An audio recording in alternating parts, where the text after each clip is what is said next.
Dr. Arvind Gupta, friends. In fact, Mr. Verghese is here. I don't consider him a friend, he is a mentor.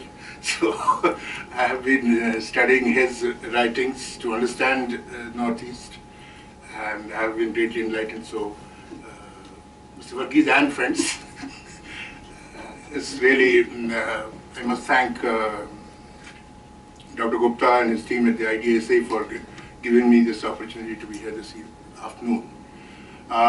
I'm particularly happy to talk about the peace process because it is something which I am associated with, and not for 1 year, because since the 90s I've been associated with the peace process, first as a foot soldier, where you got to do some bits and did not know what the rest was all about, and then of course later got a better hang of it. And I am currently the interlocutor for Assam and Meghalaya, where we have had discussions with a number of groups, which I will be now coming back to it. So I'm particularly happy to talk about the peace processes, and I know that a lot of good work has been done also at the IDSA about it. And while I was coming in, I mentioned to her, I read her piece for the Hindu Center for Public Policy, and I think I agree with all your main points, but I disagree with one which I'll refer later during my own presentation. I was asked to talk about the history of peace processes, my experiences, the challenges, and the ingredients that are required. Now, it's a very wide canvas.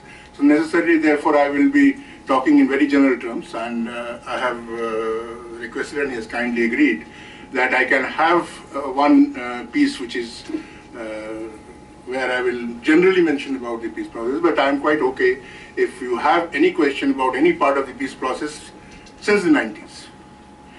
I will try and some part may not be something which I can share, but rest I'll try and see if I can satisfy the curiosity that you may be having. First is that the way we are looking at the peace processes and the way we are looking at the entire enterprise of bringing peace sometimes gives the impression that the scholars are probably having an adversarial relationship with the state, which is very unfortunate, because this is something which, as Dr. Gupta mentioned, we cannot avoid. There are limitations to this process, that there are tremendous benefits. It's one of the low cost, and when I say low cost, it's not merely in terms of money or this thing, it's low cost in terms of human losses that you incur otherwise. Now, let's broadly see, is this something which we have invented now, or is this something which has been there right from the beginning since independence? In fact, if we go a little before independence, even then we have, for the Nagas, you keep hearing about the Haldar agreement, which never got really any, because it was a pre-independence document. But the process of engaging the disaffected groups, those who are not very happy, has been there right from the beginning. So let's see in terms of decades, how the decade posed challenges to the security. One is that the China factor, the Pakistan factor, and later the availability of camps in Bangladesh and Myanmar did bring in a serious external security dimension, which did not allow the whole matter to be dealt with as if it's a normal law and order situation. So that is one difference we must keep in mind. And that is where some of the things that we hear being talked about, but this aspect, and also India was just a fledgling society, at that time independent country. So at that time the processes, methods that were known globally were these methods. this peace thing has become popular in, say, last 2 decades or plus.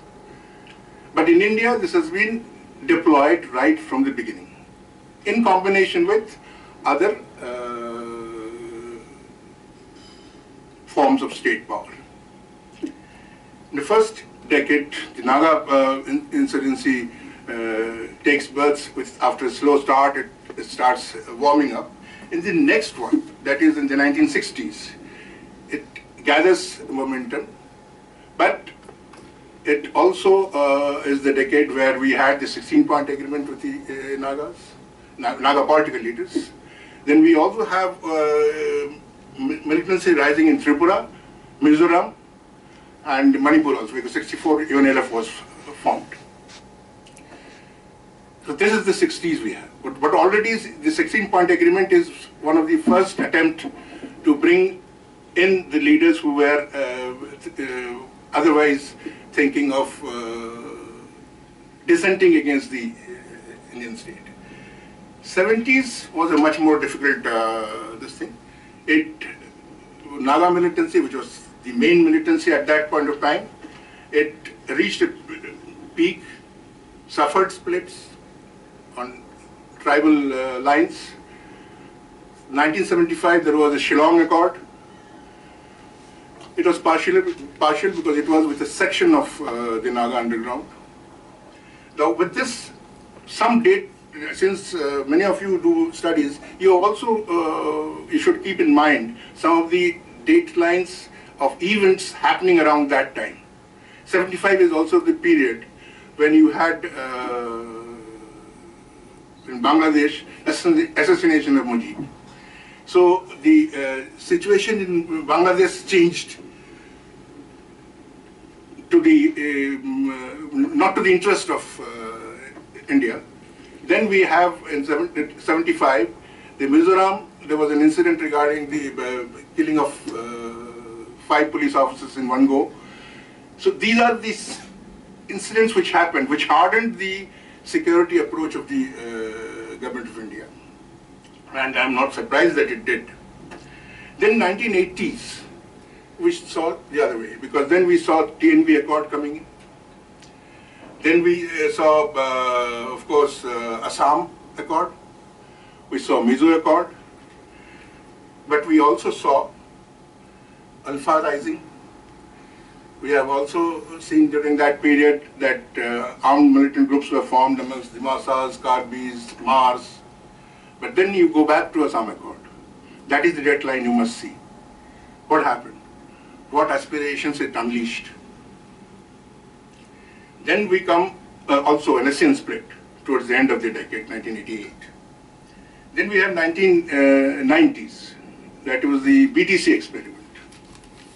Now, BTC experiment, well-intended experiment, but it failed.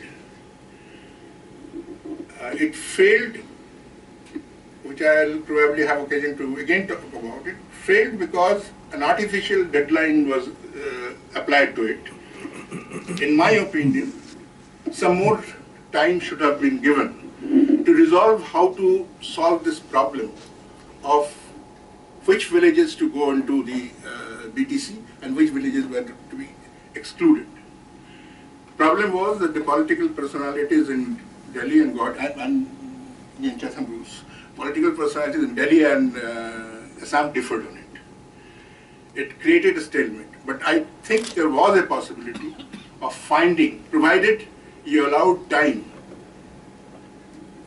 to talk and get a formula which is acceptable. The unfortunate impact of this failed BTC experiment is that it accentuated the pre-existing social and tribal differences.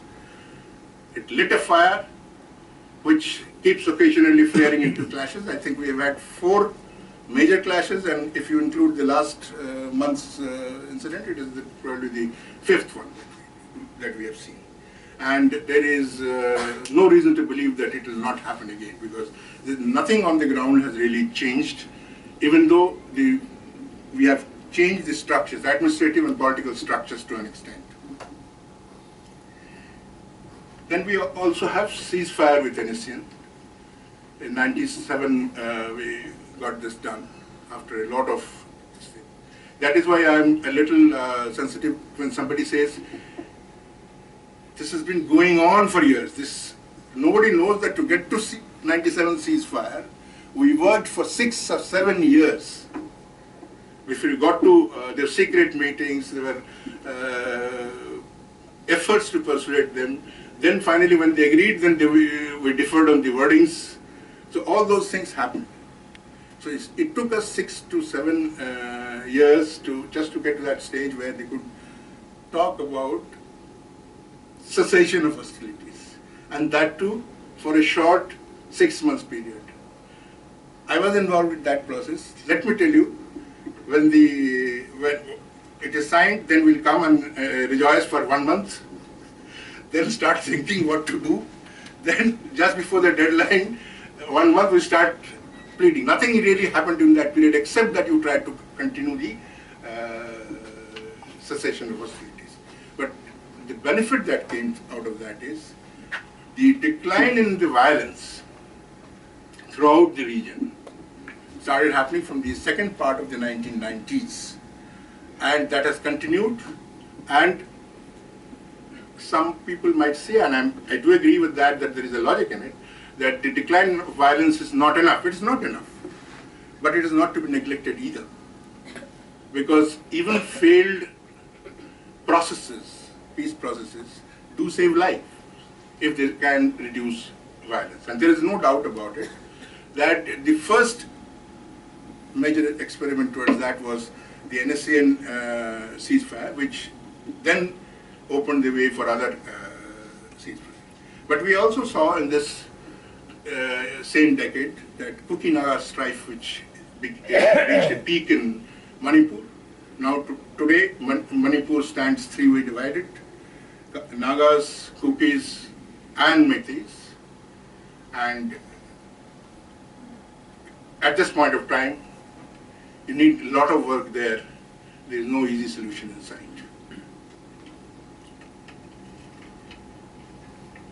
The deficits in governance, infrastructure, development, all this combined to inflame the various existing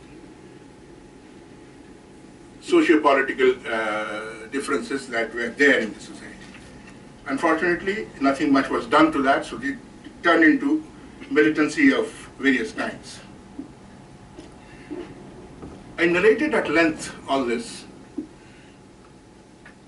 because we have in the first phase, which first phase is counted when we started the peace initiatives later again in the second part of first decade of this century and before. So we have more or less more than a dozen accords or agreements during that period.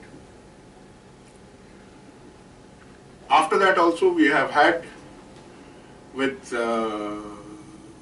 UPDS of Karbi Anglong, DHD factions of Dima Hasao district, and ANVC of Garo Hills. Both the DHD and UPDS agreements are important from the point of view of opening up strategic communication for southern part of Northeast region, both rail, road. This is important. This is not in terms merely of the number of people involved or number of violence involved. The violence was considerable, but that was not the only reason. I mean, we had a situation when railways, and I always mention this because I felt this was one of the oddest possible suggestions. Railway had suggested and probably built a bulletproof engine to take the railway through that area. I said, about the passengers. So the engine staff will be safe, maybe the guard will be safe, but you don't expect passengers to be safe. So this is something which we're looking at. So some of the peace processes aim at giving some immediate relief to this situation. So that is something which you have to keep in mind when you are taking a wider evaluation, that the causative factor can of this particular outcome may be lying somewhere else. Most of the recent agreements that, negotiations that we have taken up, in that one of the primary principles we are following, the former Prime Minister was very categorical on that, that unless they agreed to abjure violence, nothing would follow. So abjuring violence was one of the primary basis of that. The other question that you may have in your mind is about the Constitution. So there is very clear that we are all creatures of the Constitution. We cannot actually have any agreement which is not really sanctioned by the Constitution. If it is unconstitutional, it's thrown out of the thing. So the question is therefore, in the discussion stage, you need not carry that baggage, but you cannot have, because all your agreements, etc., will be subjected to the constitutional scrutiny, and if it is not constitutional, it will not pass through. So we need not make that a stumbling block at this stage.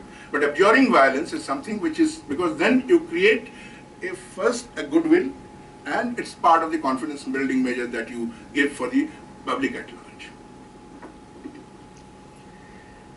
The result, as I said, decline in violence I have already mentioned. Then we have today militancy. Keep Manipur out of it at this point of time. Localized militancy. Only in certain pockets of northeast, sans Manipur, we have militancy. In Manipur, the violence level has gone down, but Manipur has a peculiar kind of a three-way equilibrium, which is a different state of affairs. The changes have come in the demands. There is a definite shift from the earlier demands of sovereignty and independence to a greater emphasis on autonomy, protection of identity, and access to development. So this is something which I see as positive gain. Therefore, we can safely say that the problem of militancy has not been solved so far through these peace processes, but definitely these peace processes have created space and opportunity to attempt real resolution of the problem. That brings us to what are the peace processes, if it is not solving the peace processes. Now, peace processes have been variously described. Unfortunately, there's not much of a literature which is our own in the matter, and there is a dire need for that, because the Western literature is in a different context. We draw principles out of that, but it is sometimes completely not compatible with the ground realities. In one case it has been, because there are three stages normally we talk about. One, before the negotiation, as I said, 7 years passed before we could even ink one line agreement about cessation of hostility. So the pre-negotiation period is basically about sending informal messages, trying to reach out, creating trust and all that.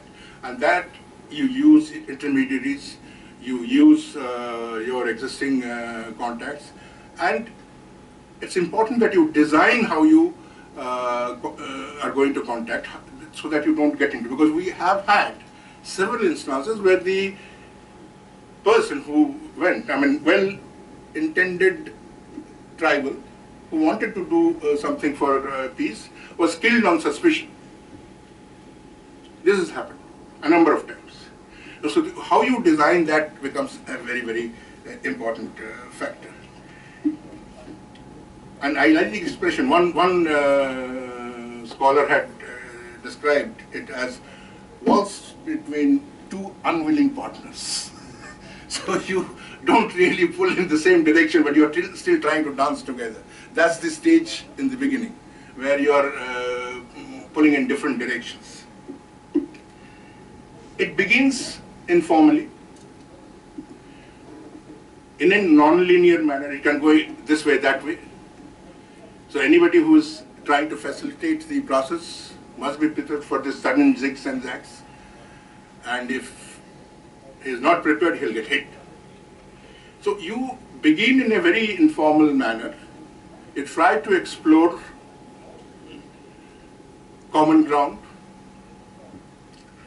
And if you get the common ground, then you proceed. So these are actually aces in optimism in the initial stages.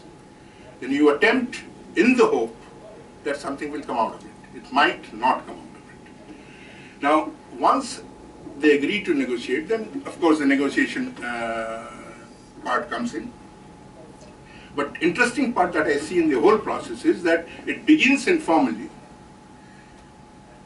and once both sides agree, it enters the formal stage, and what it produces is not the final solution. It produces a framework, certain steps and measures to be taken, which if followed, if implemented properly, can create conditions for durable peace or solution. So it is actually, peace processes should be seen whether it has given us a framework that is taking us towards that. Now the problem comes in that. The wording becomes important. If we are not careful about the wordings, Assam Accord, we lost a lot of time. There are other clauses where delay happened, but one of the clauses that created problem was the Assamese people, quote unquote. Jury is out whether calling that people of Assam would have helped them, or as Assamese people created problem, because the Bodo turnabout started from there. Upen Brahma was a very respected leader of the Assam movement. He started going away. And even today, when we are trying to negotiate, they say that they are not doing anything for us because they talked of Assamese people. Now this is something which you have to keep in mind, that when you are framing those frameworks, the steps to be taken, the words are clear. It should mean to me the same thing as it should mean to you. If it doesn't mean the same, then it creates problem. So that is where wordings are very important. There is another factor.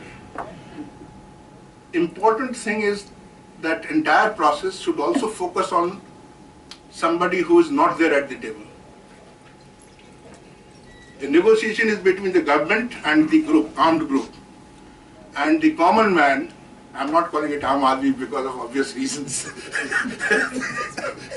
It has become very difficult to use that word. The common man is not present at the table. But whatever you do, the consequences are going to be faced by you. So as a government interlocutor, you should have this in mind, that the person who is not present, his interests are survived, because after all you are only preparing a framework. In that framework, you do not therefore create a framework which will create problems in future. I did mention about the building trust in the pre-negotiation stage. That reminds me of a situation in Assam particularly, when I started with Alpha. When I went, and these days 24/7, so everybody came with a TV camera, and I used the term that, well, we are trying to do something, but we will do it in baby steps, so that we do not just... We had an editorial in one of the English dailies there. We don't want baby steps, we want a major, giant step. And you can't have a major giant step, because we haven't even built the sort of minimum needed confidence. So the words that we use are important. I realized that I shouldn't even have used the baby steps. I should have used something more anodyne. One of the other things that we have to also accept during that negotiation period is that whether a conflict is negotiable.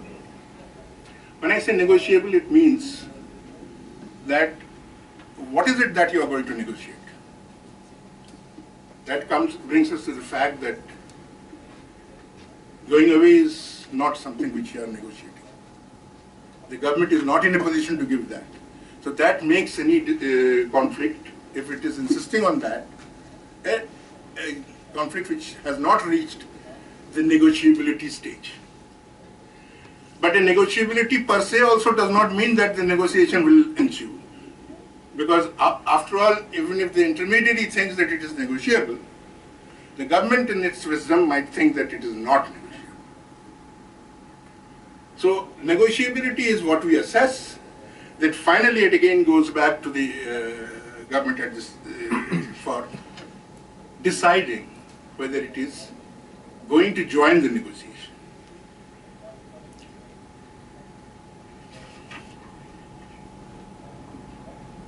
I will mention one, why the institution of interlocutor or facilitator has come in.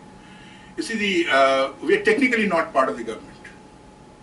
So our role becomes more in the sense somebody who works with the other side, and both the sides in fact, to shape, formulate the issues in a manner which can then see the light of the day as an agreed formulation.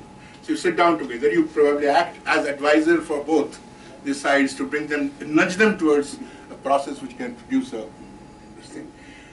And you have a liberty, which the government will not have the liberty. They will make a demand. See, initially, with the Nagas, we had probably for 6 or 7 sessions, a very acrimonious debate, because they had a lot of their thing. But it became a very reasonable process subsequently. So the first few days of negotiation, when they are coming straight from their hiding or whatever, is a very difficult process. The government would probably react in a different manner than a person who is not technically the government.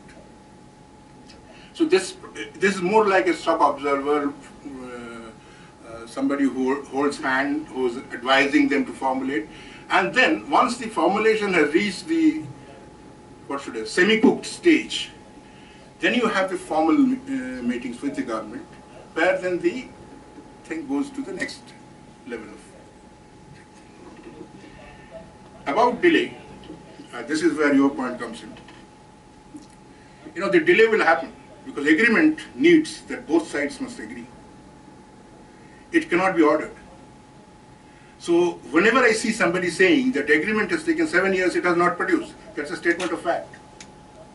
How can you produce an agreement when the other side has not agreed? This is something which about the peace process must be understood. That agreement means both sides agreeing to something. And that is probably at this point of time is not fully understood, that why the delay takes place. It's not that intentional. It takes place because the agreement has not been reached. There are issues on which there are differences of opinion.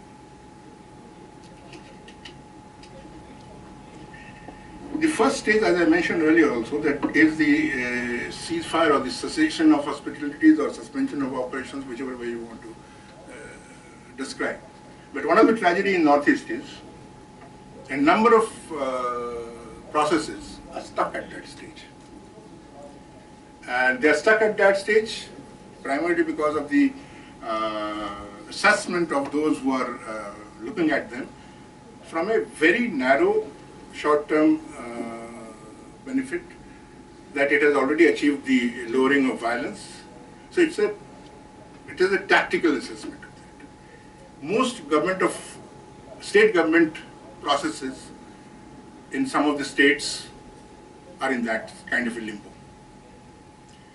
Central government processes, 2 or 3 of them were in that kind of a limbo, but they have now come out of that.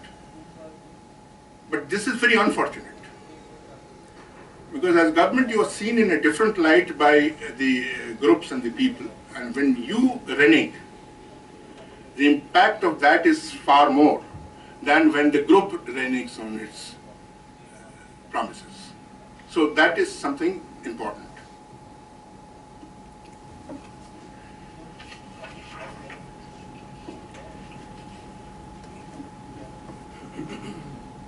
Post-negotiation implementation is also critically important for the successful peace process. And my own assessment is that we are slightly weak on that. Again, not intentionally, because our government functions in a manner which is that everybody is operating in silos. If I can talk about the central government, the Home Ministry is in charge of the accord building and peace building. It is not in charge of the implementation of the clauses that have come in. So it's merely running from one ministry to other ministry, trying to get them implemented. But that's very unfortunate. The Dimasa-Karbi people had a memorandum of settlement with the Chief Minister in mid-90s. It came into the Constitution. Up to that is fine. But it was not really implemented on the ground. It came on the books already. So that again creates a problem. So non-implementation can also take many forms.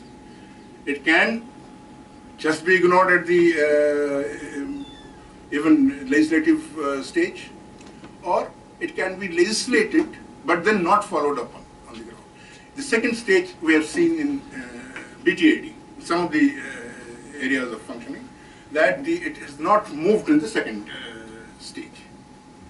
That also is something which we must avoid. Therefore, all new memoranda of understanding that are being drawn up, now as a routine monitoring committee is formed, which is tripartite in nature, where the Home Ministry, the local government, as well as one of the representative of the group concerned would be party, so that every 6 months they would see the monitoring part of it. You can only provide mechanism, but monitoring is somewhere we are at this point. My own reading would be we are weak.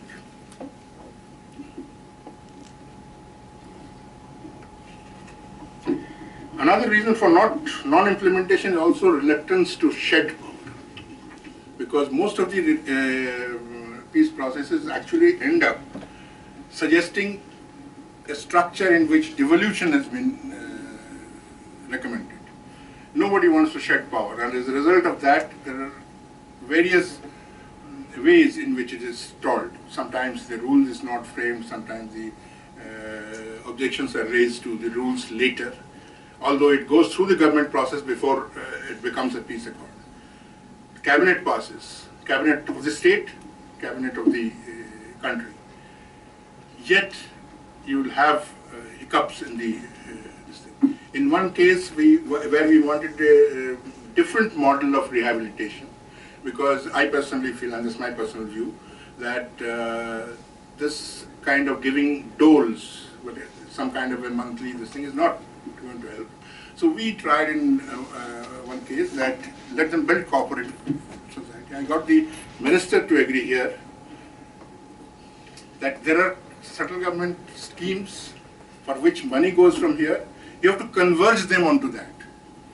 So all that you have to do is to give government land, which is available, give money to converge the money on these cooperative societies. You will still have the control. But they are earning they are doing hard work, earning, they have an ownership to the entire enterprise.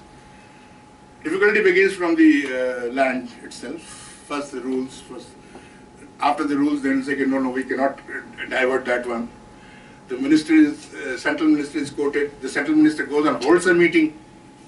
Chief minister is also there. Chief minister also says, but we have a system which is very, very powerful, and it can go into the subclauses and semicolons in such a manner that you feel at times that is difficult. Finally, It took us probably 2 to 3 years to get past the first.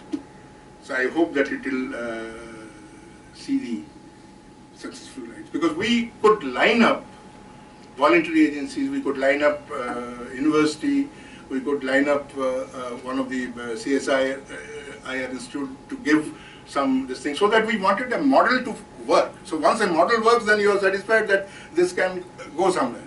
But we have a greater reluctance to change within the government as well, unless it hurts.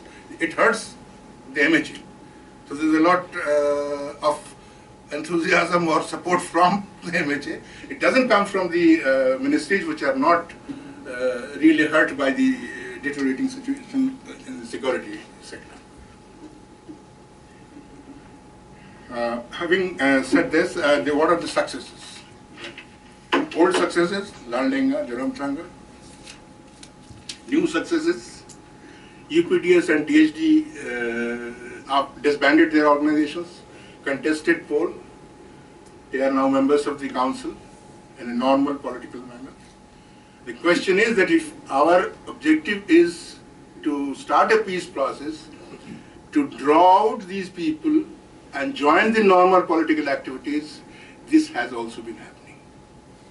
So it's successful in a way to that extent, but I don't think it has really solved the problem, because we are still a long way off. The next question are few criticisms that are raised against the peace process. I have deliberately listed them so that I can explain to them. One I have already explained, that it takes too long a time. I said it cannot be, because we have at least one case I know where forcing an artificial deadline has left the agreement in such a fashion that it just didn't work. So my own reading is that if you force the pace, at times it introduces fragility, it introduces defects on the thing. Next is that, extortions are still continuing.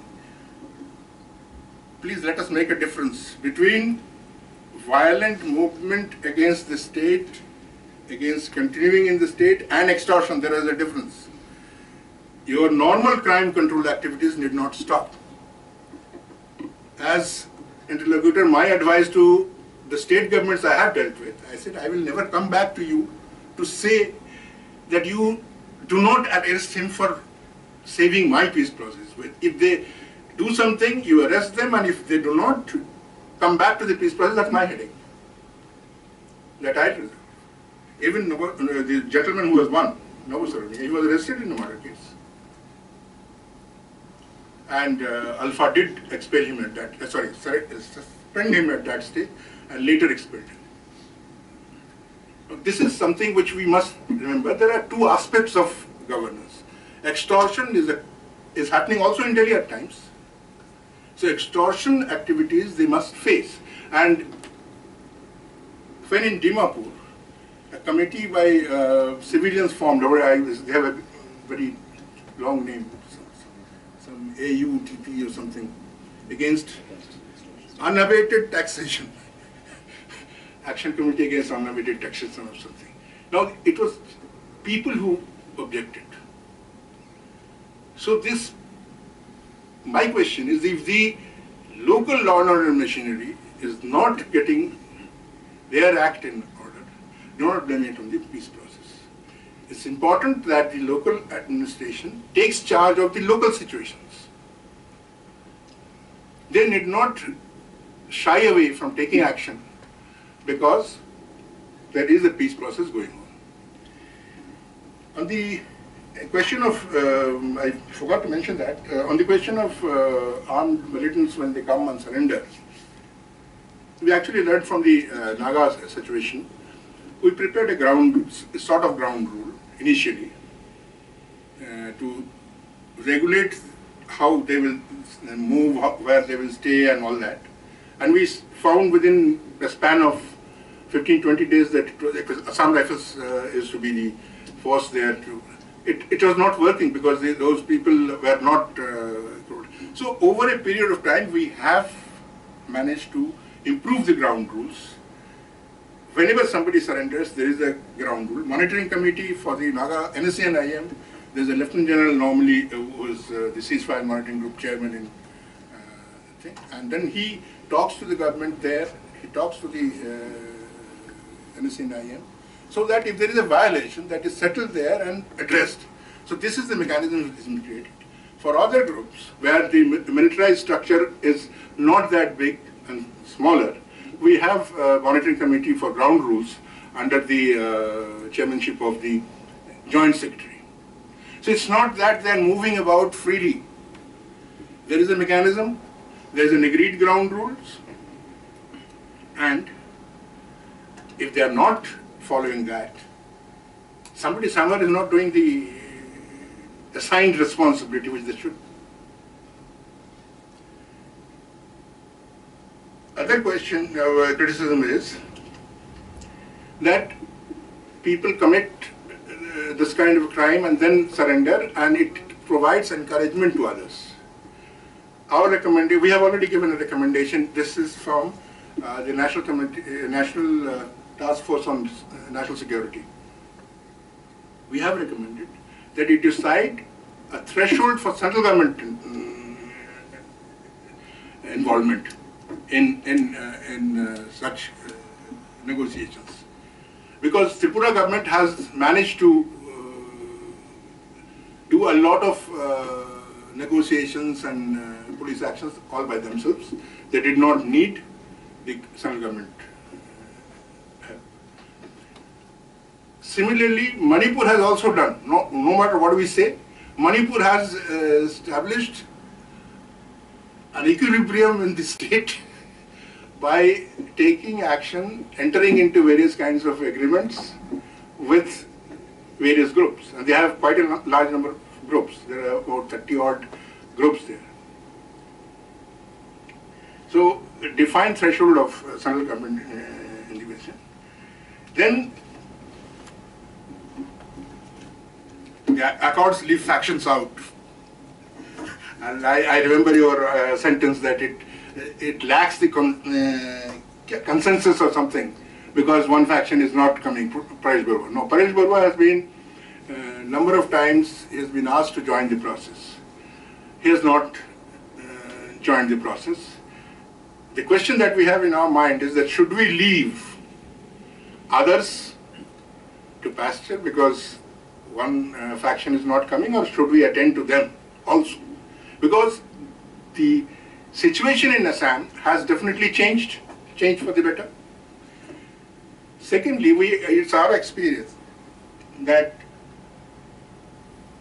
the military group in charge, rather military wing in charges, are less willing to join the peace processes because I am sure their experience is that when the peace process is concluded and they come over ground, the political life is far more welcoming to those who are not in the armed group. Novo is one of the exceptions. But Novo's reason is quite clear. Novo's reason is that they needed a non-Bodo candidate. They were afraid of getting a non-Bodo candidate. And Novo is one gentleman who did not have that kind of a fear, which kept others out. So he went in. So he has now become a parliament. Good for democracy. But what I'm trying to say is that I am not very sure. I am in two minds whether we should really hold the entire process on hold because there is a faction which has not come, or take this on, and when that faction comes, we will have to take about it. Let me tell you also that even the Ulfa process do not start from here. Ulfa process started in 91-92, and the same leaders at that time were also pro-talk, who are talking now. And the same person who is not talking now was anti-talk then. It has not changed. The experiment during the 2004 and 5 of PCG experiment. It's very interesting, and I would share with that. Normally, when a group comes, it meets lower functionary in the Home Ministry, then higher and higher, and then if they are lucky, they reach the Prime Minister. PCG came. It so happens that the Prime Minister was an MP from Assam. Tarun Gogoi was also coming. So it is decided to come in the meeting. And Prime Minister came and said, yes, I will talk to them if they abjure violence. Full stop. It's over. Now we try to tell them, the PCG, that you cannot have more meetings with the Prime Minister. Prime Minister has already said that he will talk. So the clearance has been given. So next time they met the Home Minister, we spent 2-3 hours. Home Minister said, what else can I tell you? Already the Prime Minister has given the clearance. So if Alpha is there, you bring the Alpha delegation, we'll talk to them. The third meeting was with the Home Secretary. So this is because the preparation was not there. So adequate preparation for starting a process should be there on both sides. Maybe it was a tactical move which failed because the clearance was given in the very first move. So it was supposed to be a prolonged process which didn't happen. Now quickly some more points. Actually the factionalism hurts us, those who are trying to bring peace.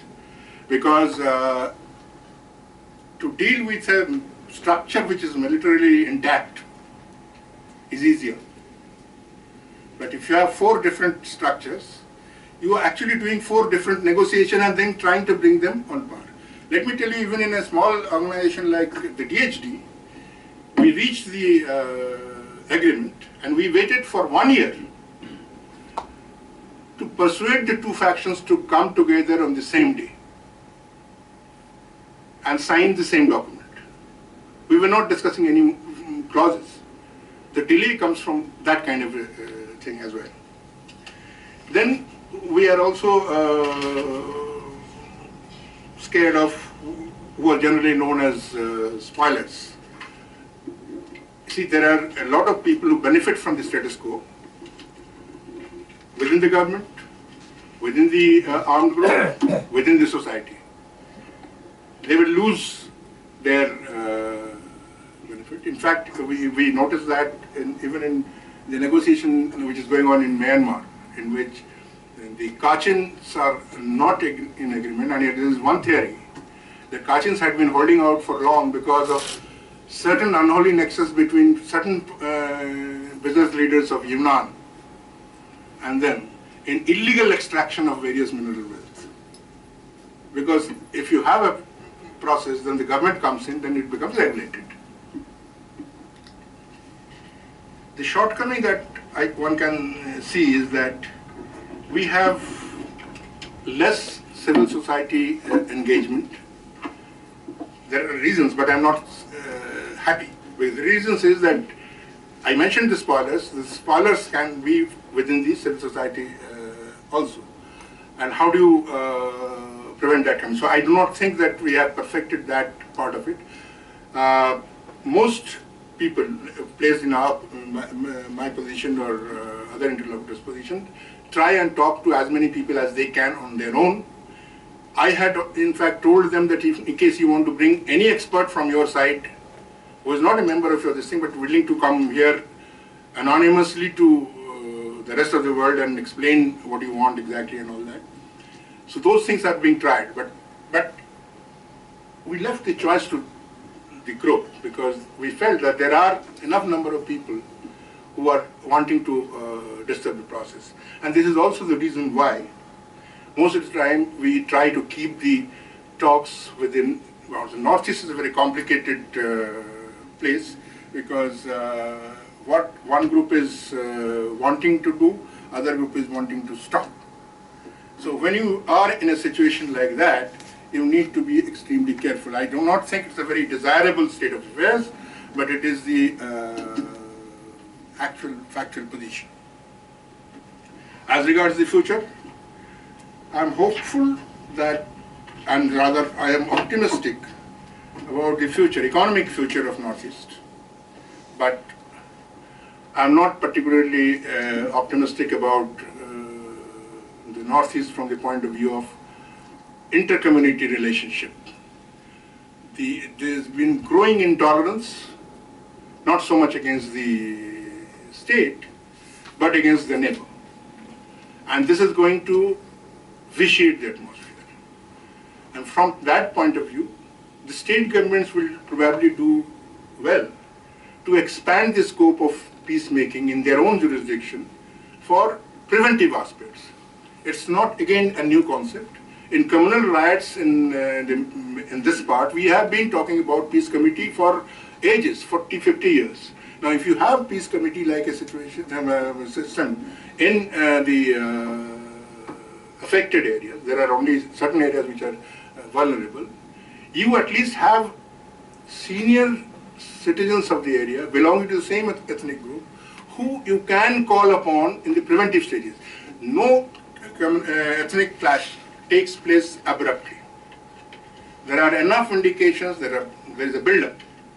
And if we are not able to catch, we are not catching because we are not in touch with the right elements within the civil society. So my own worry is that while we make a reasonable progress in terms of the groups, we are entering another area where such structured peacemaking will have limited options.